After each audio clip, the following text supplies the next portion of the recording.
tell me that fasting has anything to do with not watching TV. Right.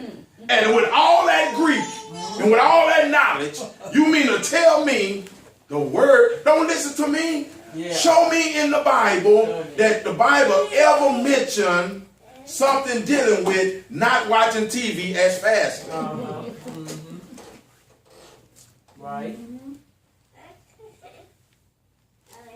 If you're eating, you're not fasting unless you're fasting for a certain amount of time. Right. Then eat. Right. But if you eating constantly, how you gonna fast on okay, my pastor got us fasting on not eating sugar.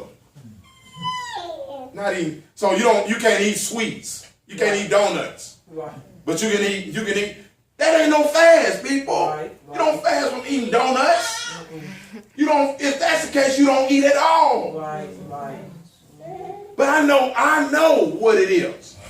It's the education over the size. Man, you talking about 8, 9 people, and this man has thousands? Man, what you say? Like small people, what you say? Like, you don't know what you talking about. Yeah. Look, and they didn't want them to say nothing.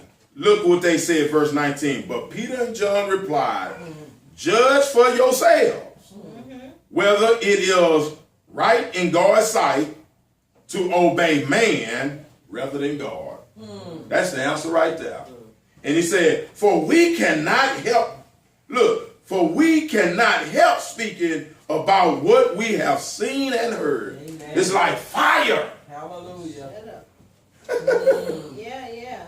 Now here's your mission, people. This is why you need to come to church, so you'll always remember your mission. Right. Acts chapter 1.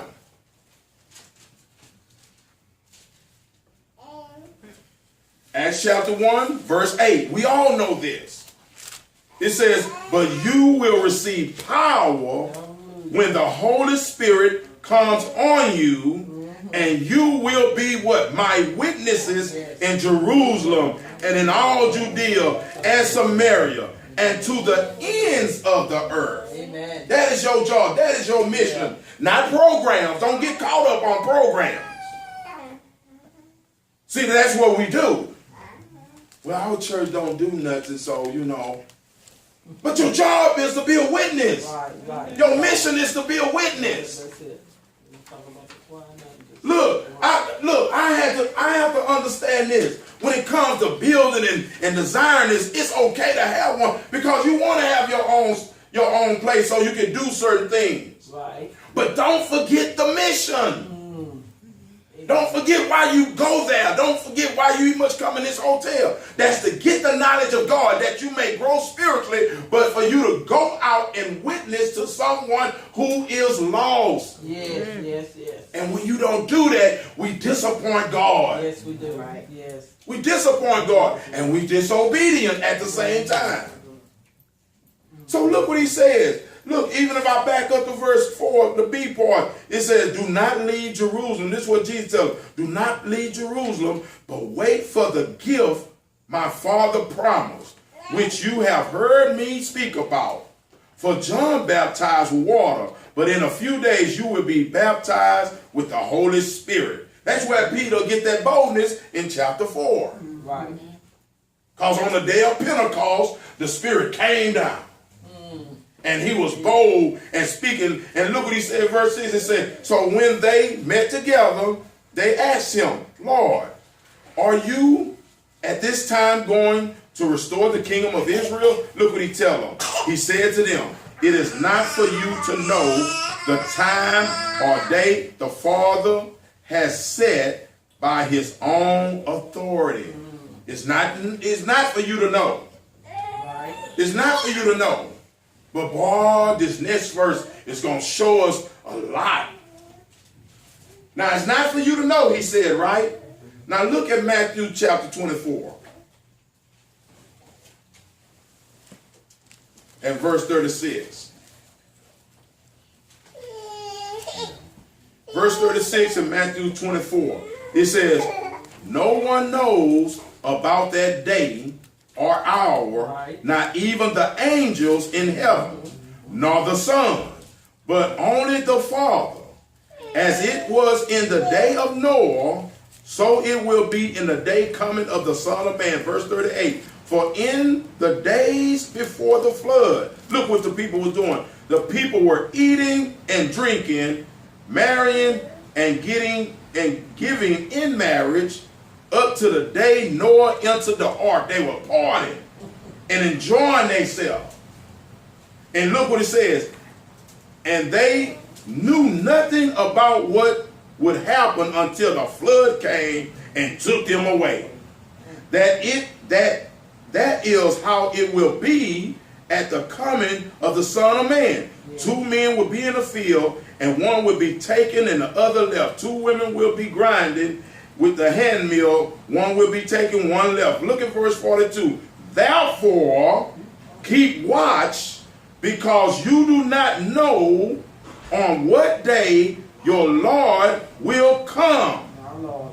But understand this.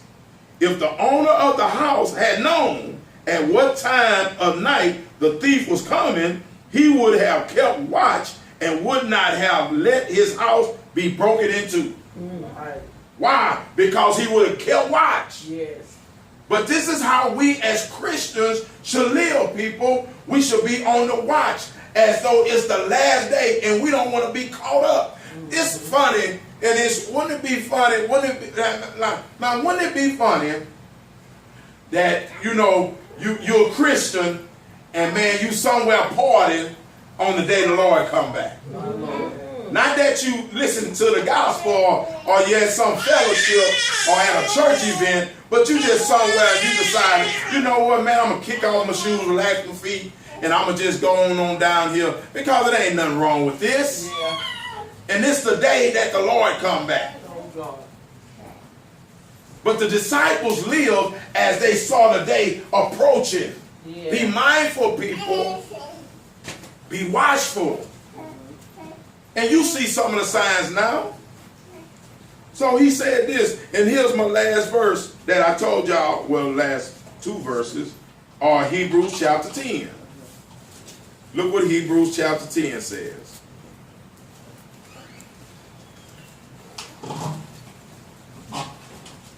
Hebrews chapter 10. I'm going to start at verse 22.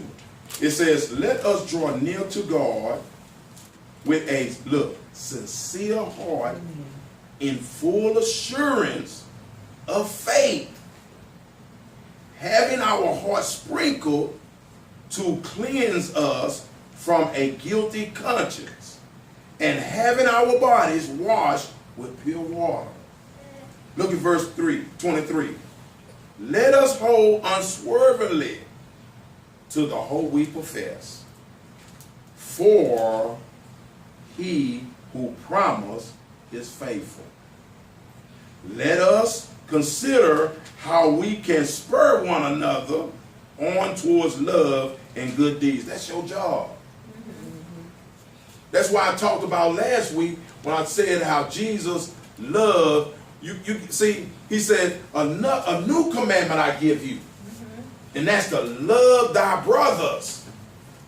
Because Jesus was teaching them that you have to love when somebody betray you. Judas betrayed him. You have to love when somebody deny you. Peter denied him. And you got to love when people abandon you. Remember when Paul went on his missionary journey and he didn't take John Mark with him? Because John Mark wasn't ready right then. But when he went on his next journey, he said, now he has grown up. I can take him with me. But because, you know what did that? Love. He experienced love and had to understand he had to love his brother under any circumstance. He said, this is a new commandment I give you. And it's sad, people, as much as you hear this word, you will not let that break your heart because you feel a certain way about an individual. And that's the part that keeps us empty. When a person can sit up and and put stuff on Facebook about them being empty. They don't have no life, and they just put all their business on there like that. You know what that showed me? That showed me a person that ain't a Christian. And we talking about they're supposed to be Christians. Now you might get in your slump as a Christian, but you got to shake that off. Yes. Yes. And a Christian will shake it off and get themselves back together. But don't wallow in it. And every time you hear him or you speaking negative, it's just always negative. Always negative. You can't be saved as a Christian because a Christian don't live defeated. And he don't think defeated. Now, like I said, you might have your valleys. Yeah. But don't stay there. Because he said, yea, though I walk through. You know what that means? You keep going. Now that valley might be a long stretch. But as long as you keep going forward, because the key word is through. Yeah. Which means you ain't going to stay there. All right. So he said, let us not give up, verse 25, let us not give up meeting together as some in the habit of doing.